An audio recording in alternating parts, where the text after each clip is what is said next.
எல்லாருக்கும் வணக்கங்க. மேசராசியில் பிறந்தவங்களுக்கு உண்டான முழுமையான செப்டம்பர் மாத பலனை தானுங்க ஆதாரப்பூர்வமாக இந்த பதிவில் நம்ம பார்க்க போகிறோம். செப்டம்பர் மாதம் 1ஆம் தேதியிலிருந்து 30ஆம் தேதி வரை கோட்சார ரீதியாக வரக்கூடிய கிரக அமைப்புகள் மேசராசியில் பிறந்தவங்களுடைய வாழ்க்கையிலையும் வாழ்வாதாரத்திலையும் எந்த மாதிரியான மாற்றத்தை ஏற்படுத்த போகுதுன்றது பற்றி தான் துல்லியமாக இந்த பதிவில் நம்ம பார்க்க போகிறோம். மேசராசியில் பிறந்தவங்க செய்யாத தப்புக்கு செஞ்சன்ற பேர் வந்துருச்சிங்க, போகாத இடத்துக்கு போனன்ற பேர் வந்துருச்சிங்க, வாங்காத பணத்துக்கு வட்டி கட்டுற மாதிரி சூழ்நிலை உருவாயிடுச்சிங்க அப்படின்னு சொல்லக்கூடிய மேசராசியில் பிறந்தவங்களுக்கு இந்த நேரம் நல்ல நேரமாக இருக்கும். உங்கள் ராசியாதிபதி அல்லது உங்கள் லக்னாதிபதி செவ்வாய் 3வது பாவகத்தில், அதாவது சகோதர ஸ்தானாதிபதின்னு சொல்லக்கூடிய கிரகம் சூரிய பகவானோட சேர்ந்து புதனாதித்ய யோகமாக உங்கள் ராசிக்கு 11வது பாவகத்தில் உங்கள் ராசிநாதன் செவ்வாவுக்கு சாரம் கொடுத்த ராகுவை பார்க்கக்கூடிய நேரம். அந்த ராகு பகவானுடைய சாரத்தில் தான் செவ்வாய். அப்போ உங்களுடைய முன்னேற்றத்தில் இருக்கிற தடைகள் நீங்க போகுதுங்க. செய்யாத தப்பு செஞ்சன்ற பேர், வாங்காத பணத்துக்கு வட்டி கட்டுறது, இந்த மாதிரியான சங்கடங்கள் எல்லாம் சரி செஞ்சுக்கிறதுக்கான வாய்ப்பு இருக்குதுங்க. எத்தனை நாள் வரைக்கும் இதுக்கான பிரார்த்தம் இருக்குது சாமின்னு கேட்டிங்கன்னா 19 தேதி வரை.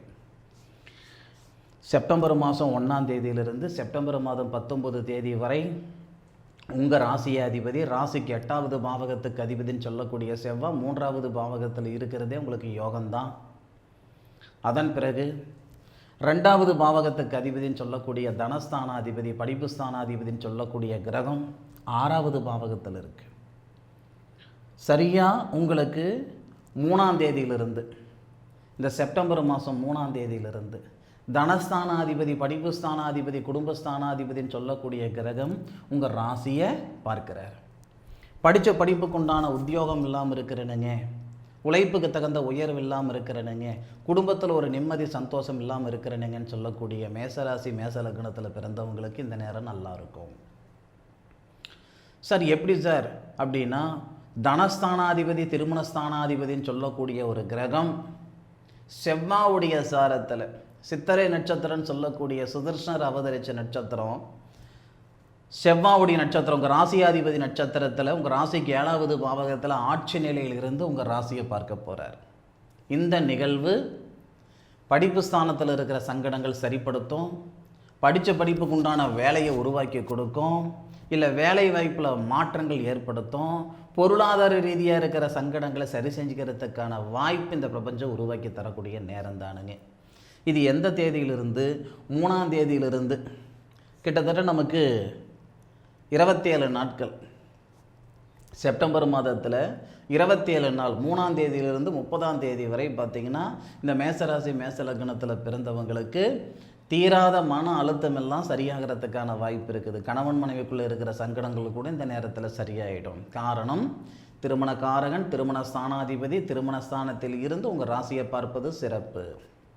அதை விட கரெக்டாக 19ஆம் தேதி, அதாவது உங்கள் ராசியாதிபதி பயிற்சி அடைவார் இல்லைங்களா, உங்கள் ராசியாதிபதி கடகத்துக்கு வரும் பொழுது புனர்பூச நட்சத்திரம்னு சொல்லக்கூடிய அந்த குரு பகவானுடைய சாரம் ஸ்ரீராமர் அவதரித்த நட்சத்திரம் 4வது பாதத்துக்கு வந்து நீட்ச நிலையில் உங்கள் ராசிக்கு 7வது பாவகத்தில் இருக்கக்கூடிய திருமண ஸ்தானாதிபதியை பார்ப்பார். அப்போது நான் மறுமணத்துக்கு முயற்சி பண்ணிகிட்டு இருக்கிறேனுங்க, திருமணம் எனக்கு நிம்மதி தரல, சந்தோஷத்தை கொடுக்கல, மறுமணத்துக்கு முயற்சி பண்ணிகிட்டு இருக்கிறேன்னு சொல்லக்கூடிய மேசராசியில் பிறந்தவங்களுக்கு செப்டம்பர் மாதம் 19ஆம் தேதியிலிருந்து மறுமணத்தில் இருக்கிற தடைகள் நீங்கும். அதுக்கான ஒரு பிரார்த்தம் மேசராசியில் பிறந்தவங்களுக்கு இந்த செப்டம்பர் மாதத்தில் இந்த பிரபஞ்சம் கொடுக்க தான் செய்யுது, மாற்று கருத்தில்லை. ஒரு ரிலேஷன்ஷிப்பில் நான் இருந்துக்கிட்டு இருந்தேனுங்க, பிரிவினைகள் ஆகிடுச்சு, கணவன் மனைவிக்குள்ள பிரிவினைகள் ஆகிடுச்சு, காதலர்களுடைய பிரிவினைகள் ஆகிடுச்சு, இல்லை மறுமணத்துக்கு முயற்சி பண்ணுறேனுங்க, வாழ்க்கை சம்பந்தப்பட்ட சங்கடங்களை இந்த நேரத்தில் சரிப்படுத்திக்கிறதுக்கு உண்டான நேரம் செப்டம்பர் மாதம் 19 தேதியிலிருந்து செப்டம்பர் மாதம் 30 தேதிக்குள்ளார. அதுக்கு நல்ல ஒரு பிரார்த்தம் இருக்குதுங்க, மாற்று கருத்து இல்லை. அதன் பிறகு உங்களுடைய ராசிக்கு 3வது பாவகத்துக்கும் 6வது பாவகத்துக்கும் அதிபதி புதன். இந்த புதன் 5வது பாவகத்தில் இருக்கிறது சிறப்புங்க. அதனால் புத்திரபாக்கியத்தில் இருக்கிற சங்கடங்களை சரிப்படுத்துறதோட நம்மளுடைய திறமையை வெளிப்படுத்துறதுக்கான சந்தர்ப்பமும் இந்த நாளில் தரப்போகுதுங்க. இது 1ஆம் தேதியிலிருந்து பார்த்திங்கன்னா உங்களுக்கு எவ்வளோ காலம் வரைக்கும்னா 8ஆம் தேதி வரை, 1 தேதியிலேருந்து 8 தேதி வரை. பொதுவாக சந்தர்ப்பமும் சூழ்நிலையும் சாதகமாக இருந்தால் ஆண்டியாக நாம் இருந்தாலும் அரசனாக்கிடும் இந்த பிரபஞ்சம்னு சொல்லுவாங்க. அந்த மாதிரி 6-3 கூடிய கிரகம் சூரிய பகவானுடைய வீட்டில் சூரிய பகவானோடு இருந்து யோகமாக தான் இருக்காங்களே தவிர அந்த இடத்துல அவங்க வந்து அஸ்தமனம் அடையலை.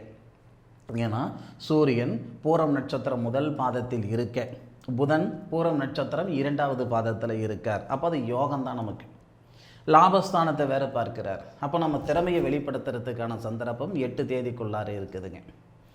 இது வந்து மேஷராசி மேஷ லக்னத்தில் பிறந்தவங்களுக்கு வெளியூர் வெளிநாடு போகிறதுக்கான வாய்ப்பு கொடுக்கும், பயன்படுத்திக்கோங்க.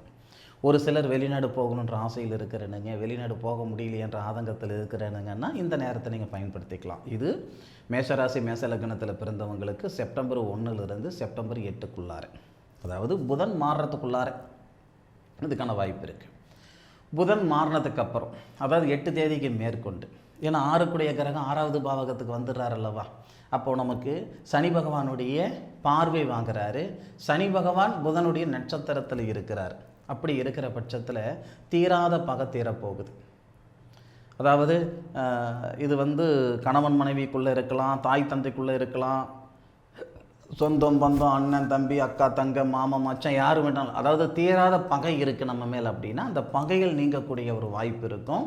உடல் ரீதியாக இருக்கிற அந்த சங்கடங்கள், அதாவது நான் உடம்புல எனக்கு தொந்தரவு இருக்குதுங்க, நோய் தொந்தரவுகள் இருக்குதுங்க அப்படின்னாலும் அந்த வியாதி தொந்தரவுகள் இந்த நேரத்தில் சரிப்படுத்திக்கிறதுக்கான வாய்ப்பு இருக்கும். நீங்கள் கேட்கலாம், சார் ஜோதிடத்துக்கும் ஜுரத்துக்கும் என்ன சார் சம்மந்தம் அப்படின்ட்டு. ஏன் நேர காலங்கள் ஒன்று சாதகமாக இருந்ததுன்னு வச்சுக்கோங்களேன், யாருக்கு என்ன செய்யணுமோ அந்த இடத்துல செஞ்சுட்டு போயிட்டே இருந்துடும் இந்த பிரபஞ்சம். 3 மாதம் தான் இவர் உசுரோடு இருப்பார், 3 மாதத்துக்கு மேற்கொண்டு இவர் உசுரோடு இருக்கிறதுக்கு வாய்ப்பே இல்லை அப்படின்னு சொன்னவங்க கூட 3 வருஷம் வாழ்ந்தவங்க நம்ம பார்த்துருக்கோம். இவருக்கு எந்த ப்ராப்ளம் இல்லைங்க, இன்னும் 10 வருஷத்துக்கு இவர் ஒரு உசுரோடு இருப்பாருங்க அப்படின்னு சொல்லி 2வது நாள் போய் சேர்ந்தது நம்ம பார்த்துருக்கோம். அப்போது விதி தான் முடிவு பண்ணுது. 6 கூடிய கிரகம், நல்லா புரிஞ்சுக்கோங்க, 6 கூடிய கிரகம் 5வது பாவகத்துக்கு அதிபதி சூரிய பகவானுடைய சாரத்தில். அப்போ சூரிய பகவான் ஆட்சி நிலையில் இந்த சூழலில் வரக்கூடிய அமைப்பு, இந்த 6 கூடிய கிரகம் சூரியனுடைய நட்சத்திரத்தில் இருக்கார், செவ்வாவுடைய பார்வைக்கு வராரு, சனியுடைய பார்வைக்கு வராரு. இந்த சூழல் என்ன பண்ணோம்னா நம்மளுடைய உடல் ரீதியாக இருக்கக்கூடிய உபாதைகளை சரிப்படுத்துறதுக்கு உண்டான நேரம். ஏதாவது ஒரு வகையில் நமக்கான ஒரு மருந்து எங்கேயாவது கிடைச்சிவிடும். நம்மளுடைய எதிர்பார்ப்பு பூர்த்தி அடைகிறதுக்கு, நம்மளுடைய கேள்விக்கு எங்கேயாவது ஒரு மூலையில் ஒரு பதில் கிடைச்சிரும். அப்போது உடல் உபாதைகள் சரியாயிடும். அதே மாதிரி இந்த 4வது பாவகத்தில் இருக்கக்கூடிய குரு, நமக்கு அவர் குரு உச்ச நிலையில் தான் இருக்கிற. அப்படி குரு யாருடைய சாரம்? புதனுடைய சாரம். புதன் 5வது பாவகத்திலையும் பிறகு 6வது பாவகத்திலையும் இருக்கிறார். சுபஸ்தானம் நல்ல விதமாக இருக்கும். அப்போ இந்த ஆவணி மாதம் தான் இன்றைக்கி அந்த செப்டம்பர் மாதம். அப்போது ஒரு சில மேசராசியில் பிறந்தவங்க விரைய செலவுகள் செய்யுங்க. நான் வீடு வாசல் உருவாக்கலாம்னு இருக்கிறேனுங்க, ஆரம்பிக்கலாம்னு இருக்கிறேனுங்க, ஆரம்பிச்சுக்கிடலாம். இல்லை நான் புதுப்பிக்கலாம்னு இருக்கிறேனுங்க, விரைய செலவுகளை செஞ்சுக்கிடலாம்னு இருக்கிறேனுங்க, தாராளமாக செய்யலாம். அதில் மாற்றுக்கிறது இல்லை.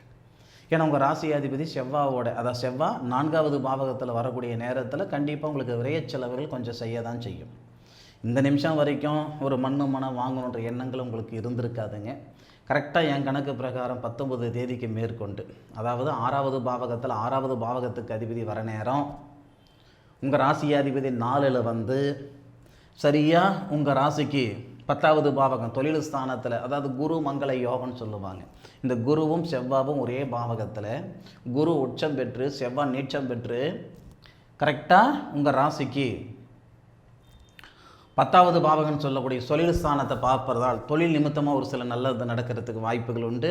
அதே மாதிரி இந்த மனை சார்ந்த தொழில் செய்கிறாங்க இல்லைங்களா, நான் ரியல் எஸ்டேட் பண்ணிகிட்டு இருக்கிறேனுங்க, கமிஷன் பேஸ் பண்ணிகிட்டு இருக்கிறேனுங்க, விவசாயம் பண்ணிகிட்டு இருக்கிறேனுங்க, இல்லை ஒரு செங்கல் சோலை பண்ணிகிட்டு இருக்கிறேனுங்க, மனை சார்ந்த எல்லாருக்குமே இந்த நேரம் நல்ல விதமாக இருக்கும். குருவும் செவ்வாவும் சேர்ந்து தொழில் ஸ்தானம்னு சொல்லக்கூடிய இடத்தை பார்ப்பது.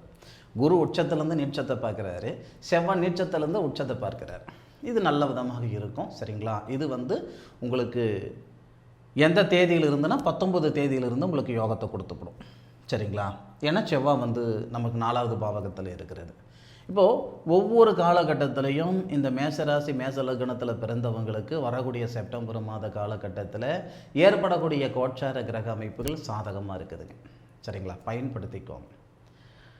இந்த நேரத்தில் நீங்கள் விதைக்கக்கூடிய விதை தானுங்க எதிர்காலத்தில் மிகப்பெரிய விருட்சமாக போகுது. நான் உழைப்புன்ற விதையை சொல்கிறேனுங்க, பயன்படுத்தி பாருங்கள். இந்த நேரத்தில் உங்களுடைய சுய ஜாதகத்தில் இருக்கக்கூடிய கிரக அமைப்புகள் எப்படி என்னன்றது ஒரு முறை பார்த்துக்கிடுங்க. மீண்டும் அடுத்து ஒரு அற்புதமான தருணத்தில் மேசராசி மேச லக்னத்தில் பிறந்த சொந்தங்களை சந்திக்கும் வரை உங்களிடமிருந்து விடைபெறுவது உங்கள் வீட்டு ஜோதிட நண்பனான மா காளிதாஸ் மணிகண்டன். திருச்சிற்றம்பலம். வாழ்க வையகம், வாழ்க வளமுடன்.